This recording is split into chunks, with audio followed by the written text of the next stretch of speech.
एकदम गरीब घरातल्या लोकांना महानगरपालिकेमध्ये नगरसेवक होण्याची संधी भारतीय जनता पार्टीने दिली. समजा सत्ता भाजपची आली तरी सुद्धा माझा प्रभाव मला महत्वाचा आहे, माझी लोक मला महत्वाचे आहे. मुरलीधर मोहोळ यांच्या बाबत आमचं जे कनेक्शन आहे ते वेगळं कनेक्शन आहे. बऱ्याच जणांना माहिती आहे की अण्णा टीम मधला हा व्यक्ती आहे. महानगरपालिकेचे अधिकारी म्हणतो की सगळे पैसे तुम्ही घेऊन गेला, बाकी प्रभागाने काय द्यायचे. तुम्ही एकमेव नगरसेवक असा आहे की मी 3 वर्षामध्ये काम केलं आणि त्याचं जॉब सॅटिस्फॅक्शन मला आहे. मला फोन अधिकाऱ्यांचे फोन आला की तुमचं पद जाईल. पद जे आहे ते लोकांमुळे आपल्याला मिळालेलं आहे आणि लोकांसाठी आपल्या पदाचा वापर झाला नाही, त्या पदाचा उपयोग काय. आणि पुणे शहरामध्ये टॉप 5 मधला माझा प्रभाग राहणार. ज्यावेळेस माझी एंट्री होईल महानगरपालिकेमध्ये तर त्यावेळेस मी हांडा घेऊनच जाणार आहे, म्हणजे टँकर मुक्त प्रभाग. आपण जे लोकप्रतिनिधी होणार आहोत ते लोकांसाठी होणार आहोत, ना की आपला मोठेपणा दाखवण्यासाठी. लोकांच्या प्रश्नांची आपण मांडायची आणि तरच आपण लोकप्रतिनिधी होण्याचा आपला अधिकार आहे. लगावबत्तीच्या प्रेक्षकांना नमस्कार. सध्या सगळीकडे निवडणुकीचं वार आहे, सगळीकडे धुरळा उडतोय. आम्ही सुद्धा बऱ्याच उमेदवारांना भेटतोय, त्यांच्याशी गप्पा मारतोय. अशाच एका उमेदवाराला भेटण्यासाठी आज आपण आलोय. हरिदास कृष्ण चरवड, प्रभाग क्रमांक 34. विशेषतः भारतीय जनता पार्टीचे ते अधिकृत उमेदवार आहेत. त्यांच्या विभागातले काय प्रश्न आहेत आणि त्यांचं काय विजन आहे हे सगळं आपण त्यांच्याकडून जाणून घेणार आहोत.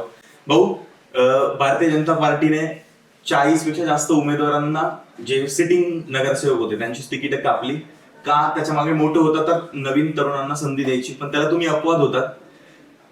भाजपने तुमच्यावरती विश्वास ठेवला. अशी काय जादू केली तुम्ही पक्षावरती आणि वरिष्ठ नेत्यांवर? वास्तविक पाहता मी संघटनेमधला कार्यकर्ता आहे आणि पूर्वीपासून संघटनेमध्ये काम करण्याची जास्त आवड मला निश्चितपणे आहे.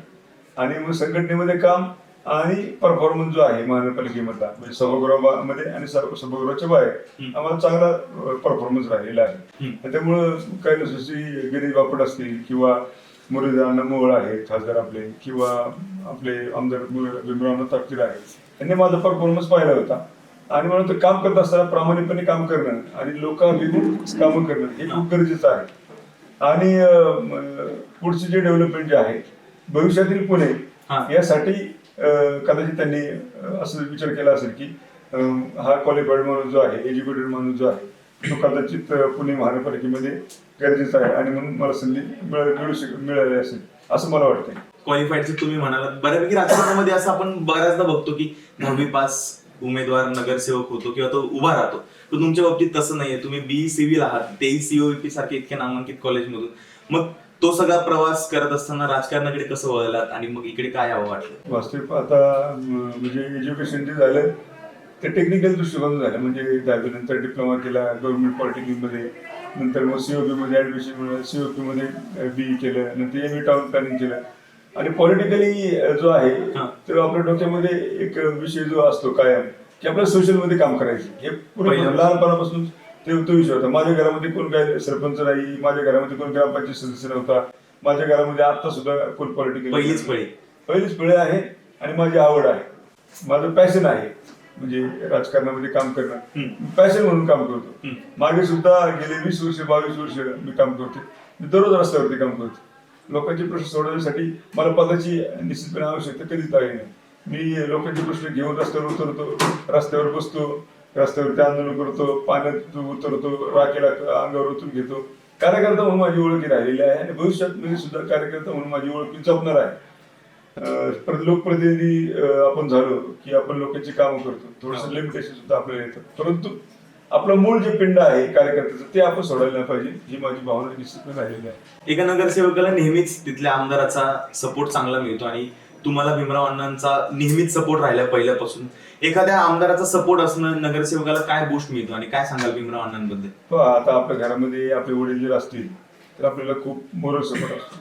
राजकारणामध्ये सुद्धा आपल्याला आपले वडील म्हणून किंवा गुरु म्हणून कोणतरी सपोर्ट मिळणं खूप गरजेचं आहे. त्याचं कारण असं की खूप कामं जी असतात ती आपण प्रयत्न करत असतो होत नसतात, बरोबर, किंवा बऱ्याचशा चुका ज्या आहेत कदाचित नकळत आपल्याकडनं होत असतात. त्यावेळेला आपल्याला कोणतरी सपोर्टिंग माणूस असणं गरजेचं आहे की तो आपल्याला जो आहे सपोर्ट करेल, आपल्या बाजू मांडून नेईल, आपल्या काही चुका झाल्या तर कान धरेल आणि त्यामध्ये सुधारणा करेल. असं एक माणूस आपल्याला अत्यावश्यक असतं. आणि म्हणून भीमराव अण्णांच्या बाबत मी सांगेन की ते आचारचित्र आहे. एखादी गोष्ट चुकली तरी सांगणार, आपल्याला ती चूक सुधारण्यासाठी चान्स देणार आणि आपण त्यामधून चुका सुधारल्यानंतर शाबासकी सुद्धा देणार. असं नेतृत्व आपलं आहे. अतिशय चारित्र्यवान व्यक्ती आहे, निर्व्यसनी व्यक्ती आहे कायम लोकांमध्ये ग्रासरूटला ग्राउंड लेवलला राहणारा व्यक्ती आमदार म्हणून हो. निश्चितपणे आम्हाला लाभलेला आहे. आणि म्हणून त्याचा आदर्श घेऊन काम करत असताना दोनच गोष्टीचा विचार करतो. आपल्याला जे मिळणार आहे आपल्या आयुष्यात ते ईश्वर आपल्याला देणारच आहे. फक्त प्रयत्न आपले करत राहणं हेच आपलं निश्चितपणे ध्येय असणं गरजेचं आहे. आणि आपलं चारित्र्य जे आहे ते सांभाळणं हे खूप गरजेचं आहे. आता ही तुमची दुसरी टर्म आहे. 2017ची निवडणूक असेल, त्यानंतर आता 2026 ही निवडणूक. काय फरक वाटतो राजकीय तेव्हाची निवडणूक आणि आता एक जवळपास 9 ते 10 वर्षानंतर? 2017 मध्ये मी जेव्हा निवडणूक लढलो त्यावेळेस मला असं वाटत होतं की मी निवडून येणं खूप गरजेचं आहे. मी निवडून सुद्धा आलो. 15-16 हजारच्या प्रकारे मी निवडून आलो. खूप कामं केली. कोरोनाचा कार्यकाल 2 वर्षाचा गेला. 2 वर्ष कालावधीमध्ये कोरोनामध्ये सुद्धा मी खूप काम केलं. फील्डवरती काम केलं, रस्त्यावरती काम केलं, लोकांची मदत केली, लसीकरण पासून औषध देण्यापर्यंत, त्यांचा प्रवास घडवण्यापर्यंत, लोकांना जेवण देण्यापासून किट देण्यापर्यंत सर्व कामं केली. आणि तो एक संधी जी होती ईश्वराला आपल्याला अपील करायची ती संधी आपल्याला मिळाली. कारण कधीतरीच अशी जी आपत्ती येते आणि त्यावेळी तुम्हाला देव संधी देत असतो लोकांची सेवा करण्याची.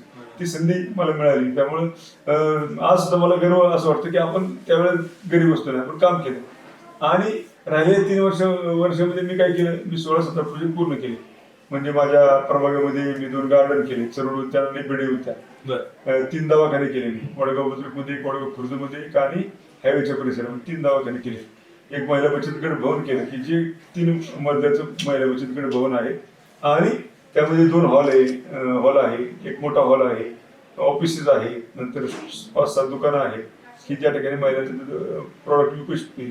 नंतर पार्किंग आहे, प्रोसेसिंग युनिट आहे. असं मोठं सुषमा स्वराज महिला बचत गट भवन आणि प्रशिक्षण केंद्र असं आपण केलं.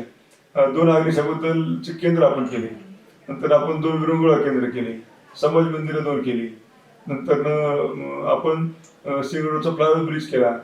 मेट्रोचं DPR केला. मेट्रोचं सँक्शन झालं. मेट्रोचं काम सुद्धा चालू झालं.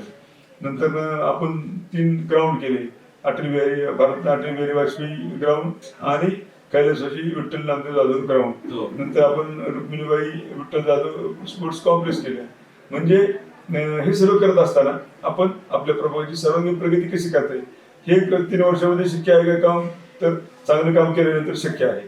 परंतु शक्य कोणामुळे आहे की ज्या लीडर लोकांनी तुम्हाला सपोर्ट केला त्यांच्या सपोर्टमुळे शक्य आहे. कारण प्रत्येक काम करायला पैसे लागतात. बरोबर. आणि पैसे तुम्हाला कोण देतात, तर आपले लीडर जे आहेत ते आपलं काम पाहून, प्रामाणिकपणा पाहून आपल्याला निधी उपलब्ध करून देतात. आणि खूप निधी माझ्या कालावधीमध्ये आदरणीय नामदार अण्णा मोहोळ चेअरमन होते. नंतर त्याच्यामध्ये योगेश मोहोळ चेअरमन होते. नंतर त्याच्यामध्ये सुनील कांबळे चेअरमन होते. नंतर हेमंत रासने चेअरमन होते. सर्व चेअरमन जे आहेत त्यांनी माझं काम पाहून, प्रामाणिकपणा पाहून त्यांनी खूप बजेट मला दिलं. आणि मला वाटतं त्या बजेटमध्ये सर्व प्रोजेक्ट मी पूर्ण केलेले आहेत. त्यामध्ये 1-2 प्रोजेक्ट सोडले तर सर्व प्रोजेक्ट जे आहेत पूर्ण झालेले आहेत. लोकार्पण झाले, लोक वापरत आहेत, त्याचा आनंद मला आहे. आपण नेहमी पाहतो आपल्या जीवनामध्ये आपण जर काम केलं, जॉब सॅटिस्फॅक्शन जर नाही मिळालं तर आपल्याला काम करण्यामध्ये आनंद मिळत नाही. परंतु मी एकमेव नगरसेवक असा आहे की मी 3 वर्षामध्ये काम केलं आणि त्याचं जॉब सॅटिस्फॅक्शन मला आहे की मी खूप कामं केली आणि ती दिसत आहेत. समजा भविष्य काळामध्ये 25 वर्षानंतर विचारल्यानंतर असं लोक सांगतात की भारत अटल बिहारी शाळा विद्यानिकेतन कुणी केली तर हरिदास चरवडेने केली. कारण तिला 1 नंबरचं बक्षीस मुख्यमंत्र्यांचं, चांगली माझी शाळा चांगली शाळा, 21 लाखाचं बक्षीस मिळालं गेल्या वर्षी. म्हणजे सुरुवात आपण ती शाळा केली होती आणि त्या शाळेला 1 नंबरचं बक्षीस गेल्या वेळेस मुख्यमंत्र्यांच्या हस्ते बक्षीस मिळालं. हे जे उपलब्धी आहे ती केवळ आपण प्रामाणिकपणे काम केल्यामुळे निश्चितपणे मिळालेली आहे. सर्व DP रोड केले, सर्व DP रोड करत असताना ते इंटरकनेक्टेड केले. नंतर आपण बरेचसे संकल्पना वेगळ्या राबवल्या. त्यामध्ये सायकल ट्रॅक असेल, पर्यावरणाच्या बाबत पूरक काही कार्यक्रम असतील, कचऱ्याच्या बाबत काही कार्यक्रम असतील किंवा वसुंधरा दिन साजरा करत असताना जवळजवळ 25,000 झाडं पूर्ण प्रभागामध्ये वाटले आहे. म्हणजे आपल्या सर्वांगीण प्रगती करत असताना आपल्या भागामध्ये क्रीडा क्षेत्रामध्ये सुद्धा गेले 25 वर्ष मी सिंगल करंडक क्रिकेट स्पर्धा घेतो. गेले 25 वर्ष मी सिंगल करंडक कबड्डी स्पर्धा घेतो. गेले 25 वर्ष मी तायक्वांदो स्पर्धा घेतो. मी महापौर चषक स्पर्धा सुद्धा घेतली, महापौर चषक कबड्डी स्पर्धा सुद्धा घेतली, महापौर चषक क्रिकेट स्पर्धा सुद्धा घेतली, महापौर चषक तायक्वांदो स्पर्धा सुद्धा घेतली. म्हणजे जे आपल्याला उपलब्ध आहे ते करण्याचा आपण प्रयत्न केलेला आहे. सर्वात महत्त्वाचं म्हणजे शहरी गरिबी योजनेच्या अंतर्गत 3,500 लोकांना आपण महानगरपालिकेकडे लाभ मिळवून दिला. 5,000 मुलांना 10वीच्या आणि 12वीच्या स्कॉलरशिप मिळून दिली. 10वीमध्ये आपल्याला 15,000 मिळतात, 12वीच्या मुलांना 25,000 रुपये मिळतात. जवळ 5,000 विद्यार्थ्यांना मी स्कॉलरशिप मिळून दिली. अजूनही हे युनिक काम आपण केलं. महानगरपालिकेचे अधिकारी म्हणतात की सगळे पैसे तुम्ही घेऊन गेला तर बाकी प्रभागाने काय द्यायचं, परंतु आमच्याकडे मुलं तेवढं हुशार आहे, टॅलेंट आहे, तर आम्ही ते आमचा हक्क आहे, तर ते आम्ही निश्चितपणे करतो. नक्की तुम्ही निवडून आल्यानंतर पण ती सगळीच कामं कराल, पण तुम्ही म्हणाल की ही सगळी कामं करायला मदत मिळाली ती पैसा लागतो. वरिष्ठ नेते असतील किंवा ज्यांच्या अंडर तुम्ही हे सगळं करतायत तो पक्ष म्हणजेच भारतीय जनता पार्टी असेल. आता मुरलीधर अण्णा असतील की ज्यांना केंद्रामध्ये स्थान देण्यात आलं, एक सामान्य कार्यकर्ता होता तिथून त्यांना केंद्रापर्यंत स्थान देण्यात आलं, तर त्यांच्याबद्दल काय सांगाल किंवा भारतीय जनता पार्टी बद्दल काय सांगाल जे एक सामान्य कार्यकर्त्याला एवढे मोठे पद्धतीची पोच देतं? भारतीय जनता पार्टीच्या बाबत आपण पाहिलं असेल की ते टॅलेंट बघून खूप संधी देतात. समजा एखादा आवड आहे संघटनेमध्ये, तर संघटनेमध्ये ज्याला काम करायचं आहे, माझ्यासारखा कार्यकर्ता जो आहे त्याला महानगरपालिकेमध्ये काम करण्याची आवड आहे, तर महानगरपालिकेमध्ये चांगलं काम करू शकतात. थोडंसं टेक्निकल नॉलेज आहे, त्याचं यूज जे आहे ते महानगरपालिकेमध्ये करतात. आपण कितीतरी उदाहरणं अशी पाहिली की एकदम गरीब घरातल्या लोकांना महानगरपालिकेमध्ये नगरसेवक होण्याची संधी भारतीय जनता पार्टीने दिली. आणि एकदम गरीब घरातल्या मुलांना सुद्धा नेता म्हणून घडवलं, असं भारतीय जनता पार्टीचं निश्चितपणे आहे. माननीय नामदार मुरलीधर अण्णा मोहोळ यांच्या बाबत मी खूप वर्ष काम केलं. म्हणजे माझ्या मागच्या कार्यकालामध्ये अण्णा ज्यावेळेस चेअरमन होते, मी त्यांच्या कमिटीमध्ये सदस्य होतो. ज्यावेळी ते महापौर झाले, मी सभागृहामध्ये होते. आणि वेळोवेळी ज्यावेळेस मला अडचणी त्यावेळेस अण्णांकडे जाऊन मी कामं करत होतो. आणि सहृदय व्यक्ती म्हणून अण्णांची ओळख राहिलेली आहे. एखादी घटना घडली तर अण्णा स्वतः फोन करणार, काही अडचण आली तर आपल्या डोळ्यामधनं पाहूनच ते ठरवतात की काही अडचणीमध्ये दिसतोय हा. असं सगळं म्हणजे एक आपल्याला मोठा भाऊ जो आहे राजकारणामध्ये, त्या अण्णांच्या रूपाने मला मिळालेलं आहे. आमचं जे कनेक्शन आहे ते वेगळं कनेक्शन आहे. बऱ्याच जणांना माहिती आहे की अण्णा टीम मधला हा व्यक्ती आहे. आणि निश्चितपणे आपल्याला काहीतरी मिळावं महानगरपालिकेमध्ये मोठं पद, असं अजिबात माझी भावना नाही. पण काम करण्यासाठी माझ्या प्रभागामध्ये मिळालं ते सुद्धा आपल्यासाठी खूप झाले. म्हणून नगरसेवक जरी झालो तरी आपल्यासाठी खूप मोठी गोष्ट असणार आहे. पूर्वी सुद्धा मला संधी मिळाली, त्यामध्ये मी काम केलं. आता सुद्धा संधी जरी मिळाली, ईश्वराने जर साथ दिली तर माझ्या प्रभागामध्ये चांगलं काम झालं तुम्हाला दिसेल. पण दुसऱ्यांदा तर तुम्ही मैदानात उतरताय, तुम्हाला असं वाटतं की लोक पुन्हा विश्वास ठेवतील? लोकांनी विश्वास ठेवायला पाहिजे. मी आता प्रचार करतोय, लोकांचा उत्स्फूर्त प्रतिसाद आहे. लोकांना माहिती आहे की चांगला माणूस आहे, चारित्र्यवान आहे, आपल्या घरातल्या सामान्य घरामधला व्यक्ती आहे. आणि कोणाच्या घरामध्ये मी जाऊ शकतो, कोणाच्या घरामध्ये मी चहा पिऊ शकतो, कुणीही माझ्याकडे रात्री 2 वाजता सुद्धा येऊ शकतं. असं लोकांची माझी प्रतिमा जी आहे, लोकांच्या घरातला कार्यकर्ता म्हणून प्रतिमा आहे. असं कोणतं तुमचं योगदान की मत देताना त्यांनी ते लक्षात ठेवलंच पाहिजे? योगदान तर निश्चितपणे तुम्ही पाहिलं असेल की मी स्पोर्ट्स मध्ये काम करतो, मी धार्मिक काम करतो, मी सोशल काम करतो.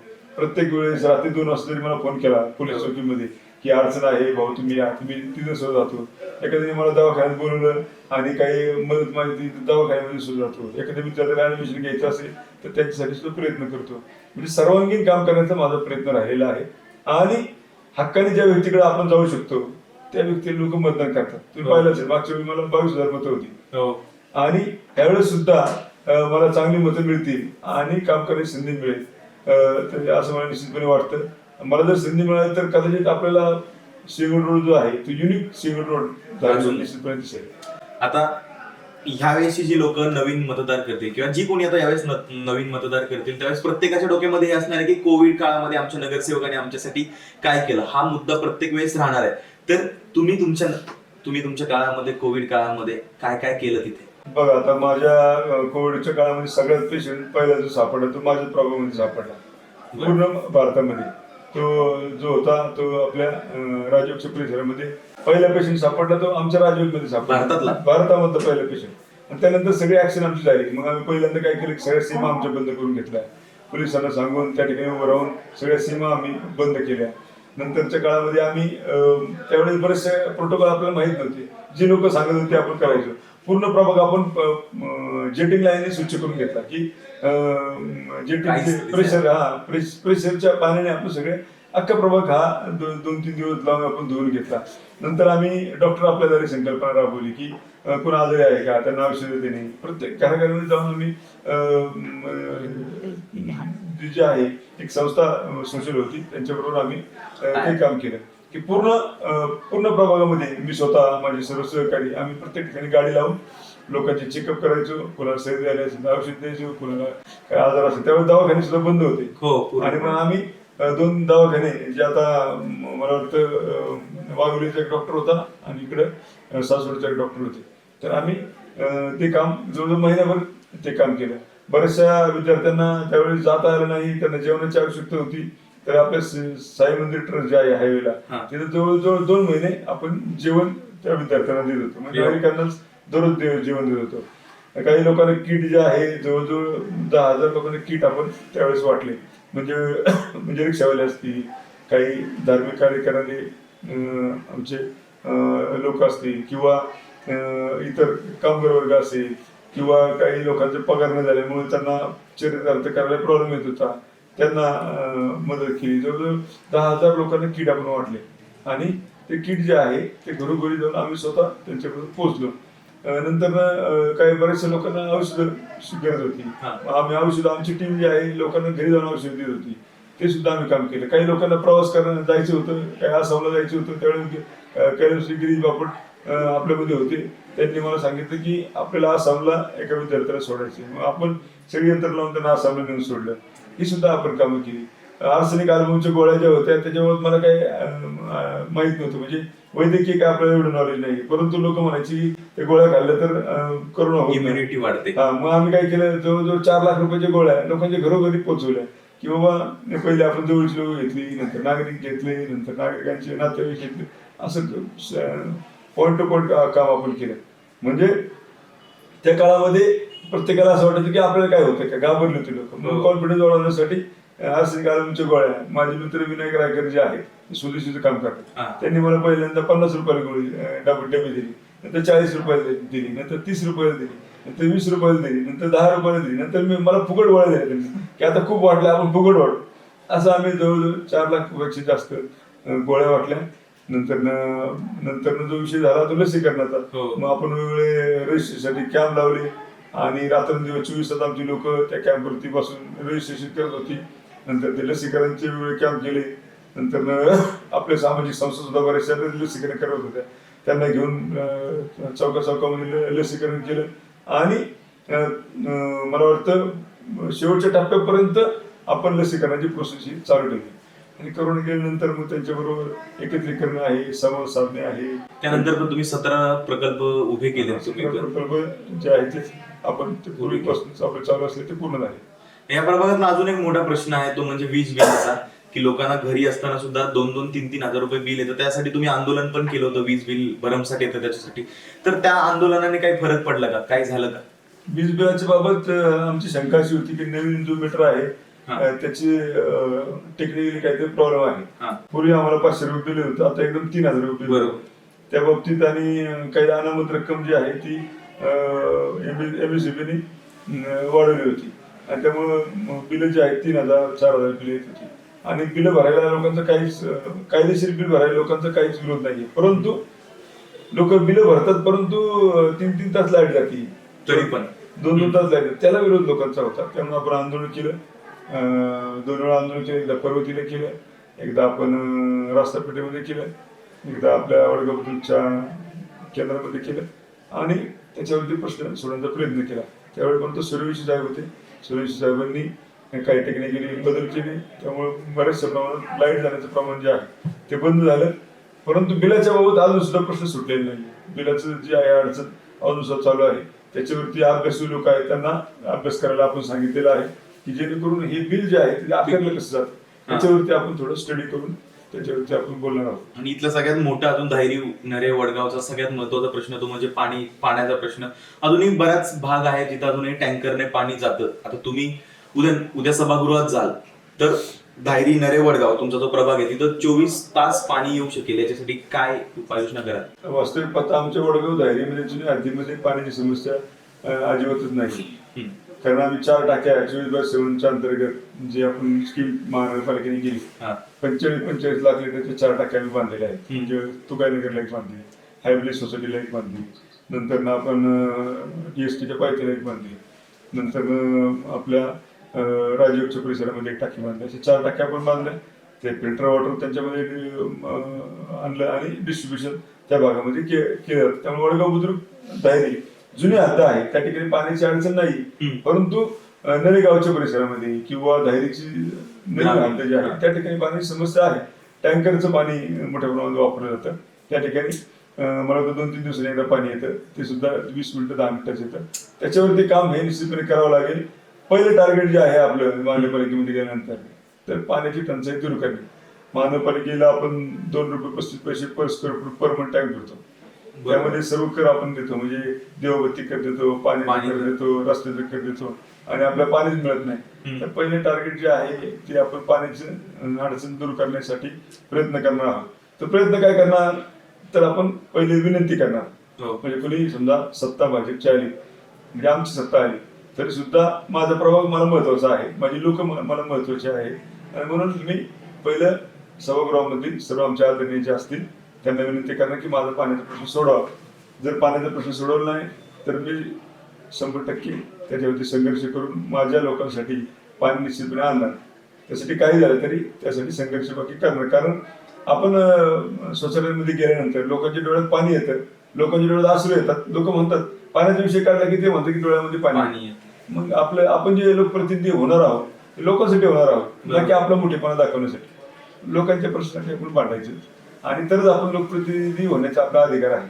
टँकर मुक्त प्रभाग आणि पुणे शहरामध्ये टॉप 5 मधला माझा प्रभाग राहणार हे निश्चितपणे तुम्हाला सांगतो. अजून एक प्रश्न म्हणजे सिंहगड रोड म्हटलं की ट्रॅफिकचा मुद्दा आला, नरे म्हटलं की ट्रॅफिकचा मुद्दा आला किंवा नवले ब्रिज म्हटलं की ऍक्सिडेंट आले, तर ही जी वाहतूक कोंडी होते त्याच्यासाठीच्या काय उपाययोजना आहे? तुम्ही पाहिलं असेल की आमच्या कार्यकालामध्ये आम्ही राजारामपूर ते वडगाव बुद्रुकचा फ्लायओव्हर ब्रिज केला. 5 मिनिटांमध्ये आम्ही वडगाव बुद्रुकमध्ये येतो.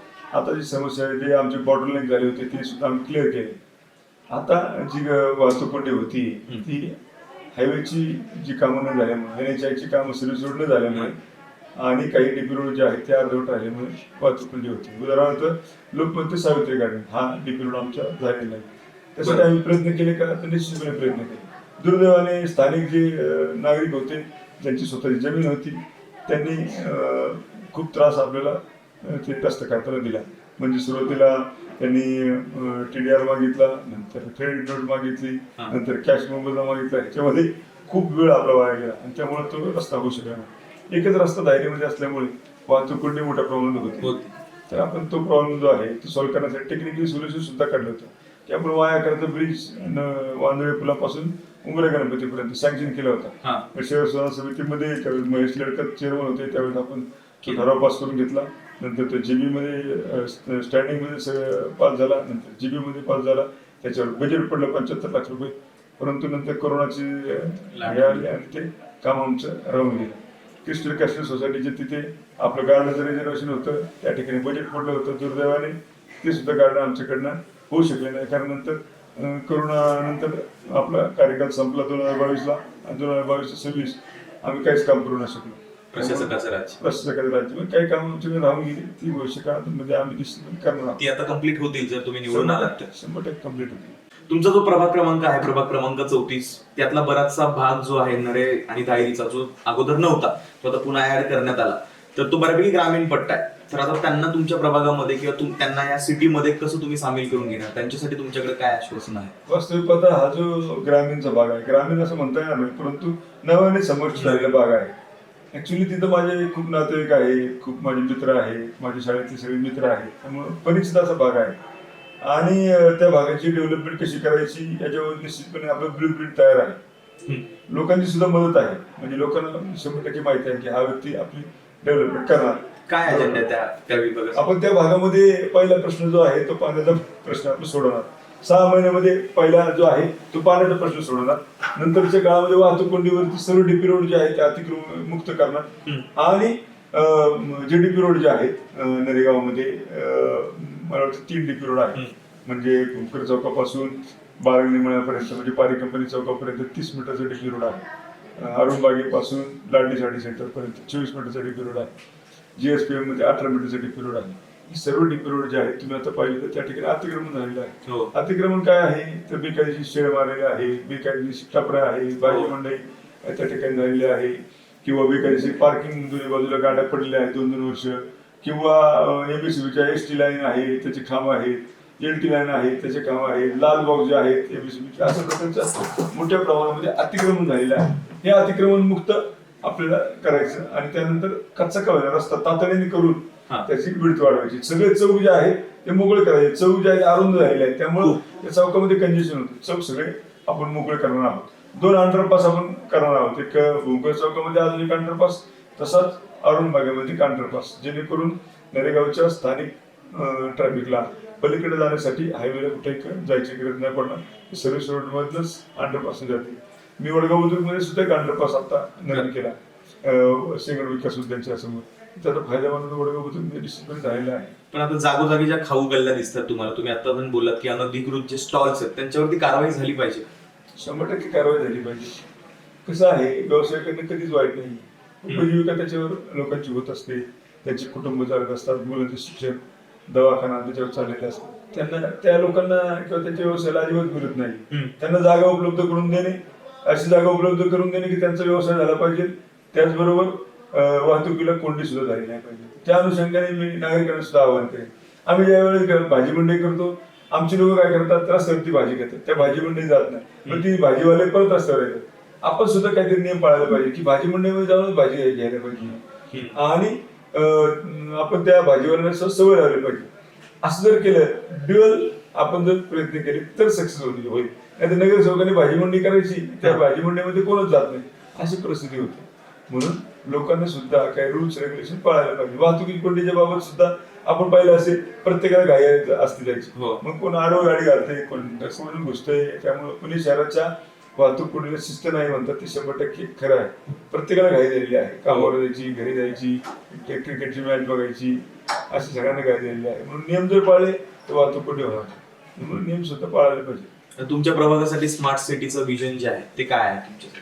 माझ्या प्रभागामध्ये स्मार्ट सिटीचं विजन म्हणजे मुबलक पाणी मिळायला पाहिजे, वाहतूक कोंडी मुक्त व्हायला पाहिजे, कचरा मुक्त माझा प्रभाग व्हायला पाहिजे. माझ्या प्रभागामध्ये विविध गार्डन व्हायला पाहिजे. माझ्या प्रभागामध्ये विरंगुळा केंद्र व्हायला पाहिजे. माझ्या प्रभागामध्ये गरीब मुलांना शाळा उपलब्ध झाली पाहिजे, चांगली वास्तू त्यांना मिळाली पाहिजे. माझ्या प्रभागामध्ये महिलांना बचत गट भवन मिळालं पाहिजे. माझ्या प्रभागामध्ये राष्ट्रपुरुषांचे प्रतीक तयार झाले पाहिजे. माझ्या प्रभागामध्ये संघ जास्त प्रमाणात कार्यरत झाला पाहिजे, त्यांना मदत झाली पाहिजे. आणि आपला जो समाज जो आहे तो संस्कारक्षम घडावा. फक्त नगरसेवकाचे उद्दिष्ट अजिबात नाहीये. नगरसेवकाबरोबर लोकप्रतिनिधी आणि या भागामध्ये जे आहे सोशल वर्कर व्हायची आपली निश्चितपणे इच्छा आहे. त्याप्रमाणे आपण आपलं चारित्र्य जपण्याचा प्रयत्न करतो. आपण सर्व काम करण्याचा प्रयत्न करतो आणि त्या दृष्टिकोनातून काम सुद्धा करतो. लोकांनी पाहिलेलं आहे, व्यक्ती चांगला आहे. माझ्या भागामध्ये खूप कामं झाली. म्हणजे माझ्या भागामध्ये बीडीपीचं रिझर्वेशन होतं. 10,000 लोकांच्या घरावरती बीडीपी रिझर्वेशन महानगरपालिकेने टाकलं होतं. परंतु मी आंदोलन केलं, प्रसंगी राखील उचलून घेतलं स्वतःच्या याच्यावरती आणि म्हणून त्याचा महानगरपालिकेमध्ये नगरसेवक झाल्याचा ठराव केला. ठराव केल्यानंतर तो स्टेट गव्हर्नमेंटकडे गेला. स्टेट गव्हर्नमेंटने त्याच्यावरती मान्यता दिली. आज वडगाव बुद्रुक मधला बीडीपी जो कमिटेड डेव्हलपमेंट आहे तो रद्द झालेला आहे आणि 10,000 घरं जी आहे ती क्लिअर झालेली आहे. म्हणजे बीडीपी त्यावरचं उठवलेलं आहे. त्या लोकांना भविष्यकाळामध्ये कर्ज काढता येईल, त्या लोकांना भविष्यकाळात सँक्शन करता येईल असं निश्चितपणे केलेलं आहे. आणि म्हणून माझ्या प्रभागामध्ये कोणाला विचारा की हरिभाऊंनी काय त्रास दिला का, तुम्हाला कोणी सांगू की या व्यक्तीला काही त्रास नाही. प्रसंगी मी खिशातले पैसे खर्च करून लोकांची कामं करतो. मी नगरसेवक असताना सुद्धा लोकांची घरं वाचवण्यासाठी त्या गाड्यांच्या खाली झोपलेलो आहे. मला फोन अधिकाऱ्यांचे फोन आला की तुमचं पद जाईल.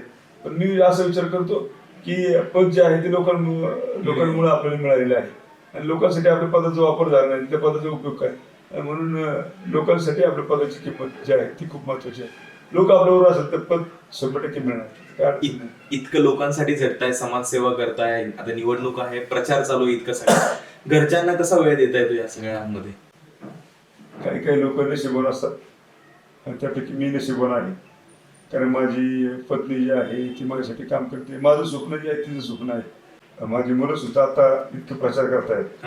सगळेजण मिळून झटताय तुम्ही की हे पद मला मिळालंच पाहिजे आणि निश्चित काम दिसतंय तुमचं.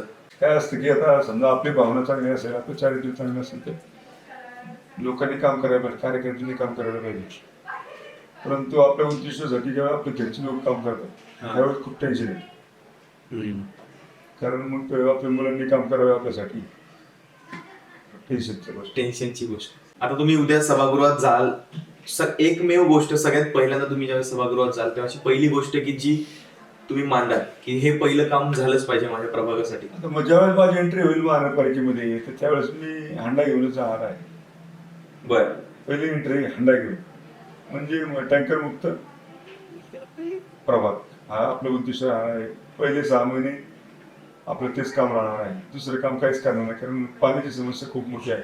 ती निश्चितपणे सोडवणं खूप गरजेचं आहे. कारण पाणी जर नसेल तर महिलांना खूप अडचणी तोंड द्यावं लागतं. आणि म्हणून पहिलं जे आहे ते आपलं टँकर मुक्त प्रभाग म्हणजे नदीगाव असेल धायरी असेल याच्यावरती आपण काम करणार आहे.